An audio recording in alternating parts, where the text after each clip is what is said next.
কিছু পরিমাণ মতো নিছি। আগের কালের নানি দাদিরা তো এভাবেই কাজ করতো। আলহামদুলিল্লাহ, খাবারটা অনেক সুন্দর হয়েছে। আসসালামু আলাইকুম। আজকে শুক্রবার, সাপ্তাহিক ছুটির দিন। আজকে বাসায় আছি। আমার ওয়াইফ আজকে অনেক দিন পর্যন্ত অসুস্থ, সে বেড রেস্টে আছে, খুবই অসুস্থ, বিছানা থেকে উঠতে পারে না। ফ্রিজে কোরবানির গোশত ছিল, আজকে গরুর গোশত আর পোলাও রান্না করব। অনেক আশা নিয়ে চ্যানেলটি খুলছি, সবার ভালোবাসা চাই, সবার সাপোর্ট চাই। ভিডিও দেখে লাইক, কমেন্টস, শেয়ার করবেন, চ্যানেলটি সাবস্ক্রাইব করে পাশে থাকবেন। গোশত ধোয়া শেষ, এবার গোশত ম্যারিনেট করব। সঙ্গেই থাকুন, ভিডিওটি না টেনে সম্পূর্ণ দেখুন। এবার দিয়ে দিলাম পেঁয়াজ কাটা। কখনো রান্না করিনি তো, তাই আনইজি লাগছে। এবার পরিমাণ মতো সরিষার তেল দিলাম। সরিষার তেল দিয়ে গোশত রান্না করব। আমরা বাসায় সব তরকারিতেই সরিষার তেল খাই। আমাদের কাছে সরিষার তেলের তরকারিটা খুব ভালো লাগে। সঙ্গেই থাকুন।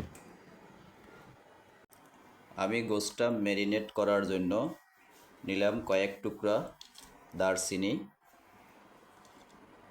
এলাচ, লবঙ্গ, মরিচের গুঁড়া, লাল মরিচের গুঁড়া, হলুদের গুঁড়া, জিরার গুঁড়া, ধনিয়ার গুঁড়া, গোলমরিচের গুঁড়া, আর নিয়েছি দুটো তেজপাতা। এখন আমি এগুলো দিয়ে গোশতটা ম্যারিনেট করব।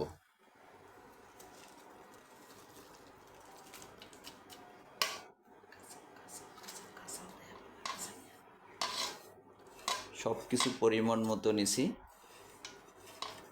আগের কালের নানি দাদিরা তো এভাবেই কাজ করতো, গোশত রান্না করতো। এখন হয়তো আমরা সবাই মাপ যোগ করে দেই।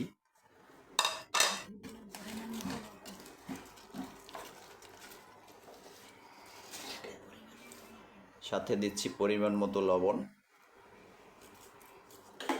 দিয়ে দিলাম পরিমাণ মতো আদা রসুন বাটা। কখনো করিনি তো, ফার্স্ট গোশত রান্না করছি। আমার ওয়াইফ অনেক অসুস্থ, তাই কি করব, আমার তো কাজের লোক নেই।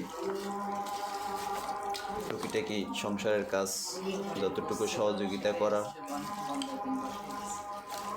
আমারই করতে হয়। তাই কোরবানির গোশত ছিল ফ্রিজে,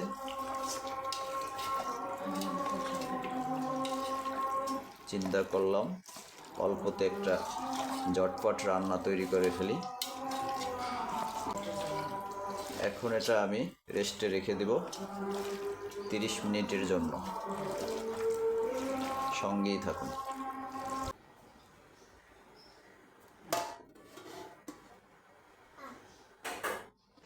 30 মিনিট রেস্টে রাখার পরে এবার রান্না করব, তাই ইনফ্রারেড কুকারে বসিয়ে দিলাম।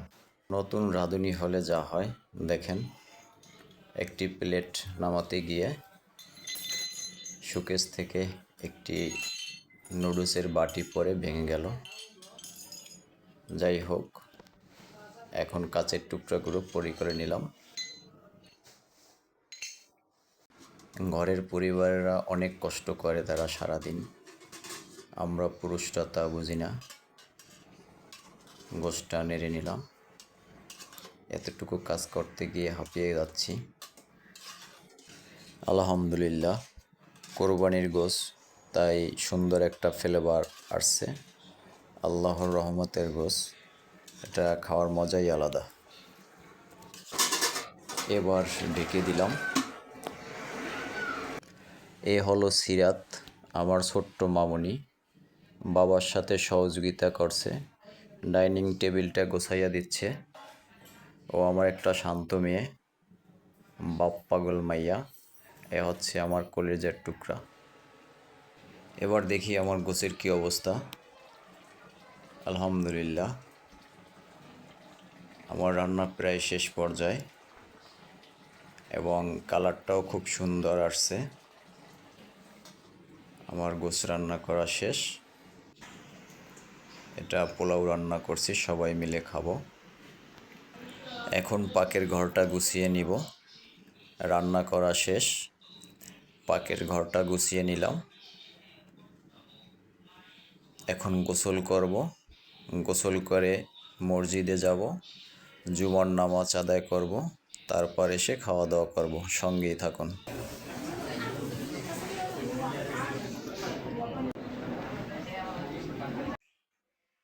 আলহামদুলিল্লাহ, আমার প্রথম রান্না। দেখেন গোছের কালারটা কি সুন্দর হয়েছে এবং খেতেও খুব সুস্বাদু।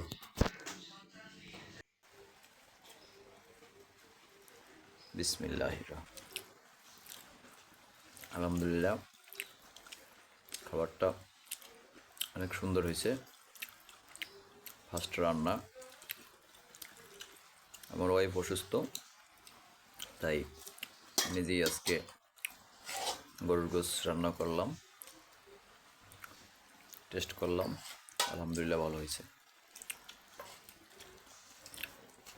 এখন আমরা সবাই খাওয়া দাওয়া করব। অনেক আশা নিয়ে চ্যানেলটি খুলেছি।